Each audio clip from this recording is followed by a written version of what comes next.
జర ఆగుంటే చంపేసేదానివి కదా నువ్వు. మరి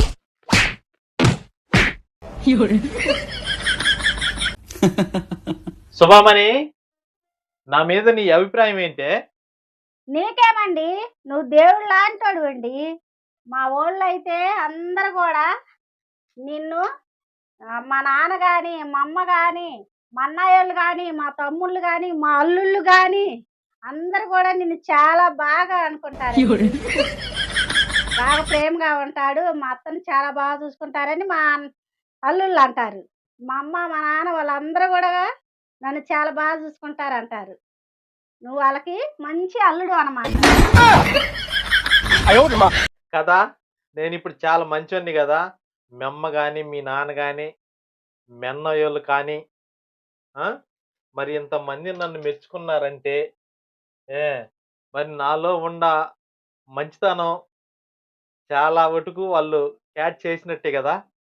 అవునండి. నువ్వంటే చాలా ఇష్టం మా వోళ్ళందరికి గూడా. నిజమే కదా! మీ వోళ్ళందరికి నేనంటే చాలా ఇష్టం.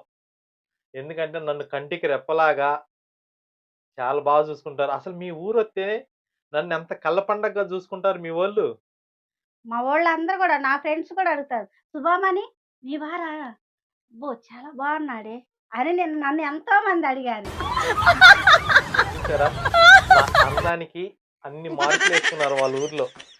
ఇప్పుడు మీ అమ్మ, మీ నాన్న, మీ అన్న, మీ వదిన అలాగే మీ బంధువులందరూ గూడా నేను చాలా మంచోడినని సర్టిఫికేట్ ఇచ్చారు గదా! ఇప్పుడింక వాళ్ళకెందుకు అంత బాధ? నీకెందుకు అంత బాధ? నా గురించి అలా ఆలోచిస్తున్నారు. ఏం మాట్లాడుతున్నావురా? ఇప్పుడు మీ చెల్లెళ్ళకి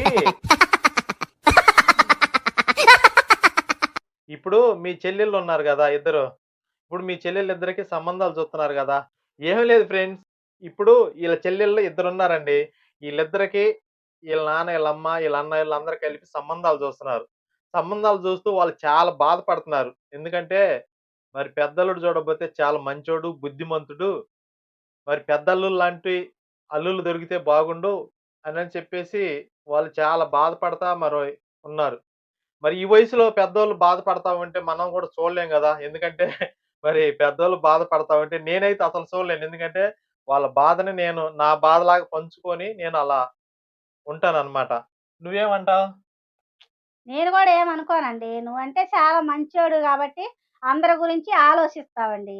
ఇప్పుడు మీ అమ్మోళ్ళ గురించి నేను ఎంత ఆలోచిస్తాను. అవును. ఆలోచిస్తా. మరి అలాంటప్పుడు నేనేమంటానంటే, ఇప్పుడు ఈళ్ళిద్దరు చెల్లెళ్ళకి గూడా ఒకేసారి పెళ్లి జేయాలని ఫిక్స్ అయ్యారు. ఎందుకంటే మాట మాటకి చేయలేము. మరి చెయ్యాలంటే చానా ఖర్చవుతుంది. ఇప్పుడు ఈ ఖర్చుతో కూడిన పని కదా అంతా గూడా.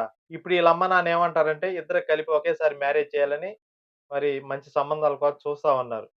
ఇప్పుడు నేనేమంటానంటే అతి తక్కువ ఖర్చులో మరి ఈళ్ళిద్దరు చెల్లెళ్ళని గూడా చాలా సింపుల్‌గా పెళ్లి చేసేద్దాం అంటున్నా. ఏమంటానంటే నేను, నా ఆలోచన ఒకటేనండి. మేము చాలా బాగా ఇద్దరం గూడా సరదాగా మరి మా జీవితం ముందుకు సాగుతా ఉంది. ఇక గూడా ముందుకు సాగించాలనే నా ఆలోచన. ఎందుకంటే ఇప్పుడు మా ఆవిడ మరి బాధపడకూడదు. రేపు వాళ్ళ చెల్లెళ్ళు బయటికి పోతే ఇబ్బంది పడతారనే ఆలోచనతో నేను గూడా చాలా బాధపడతా ఉన్నా. ఇప్పుడు మా ఆవిడతో నేనేమంటున్నానంటే, ఇప్పుడు వాళ్ళనేదో బయటికిచ్చే కాడికి అదేదో నాకే ఇస్తే మరి ముగ్గురు కలిసి ఉంటారు గదా! అని నా ఆలోచన.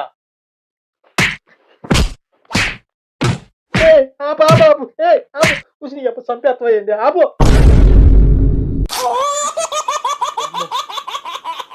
ఏంది తప్పన్నానా? తప్పనేదేంది? మళ్ళీ వాళ్ళిద్దరిని కూడా చేసుకోవాలనా? ఇందులో తప్పే ఉంది ఫ్రెండ్స్. ఇప్పుడు చెల్లెళ్ళకి మంచి భవిష్యత్తునిస్తానంటే తప్పే ఉంది చెప్పండి. జర ఆగుంటే చంపేసేదానివి గదా నువ్వు. మరి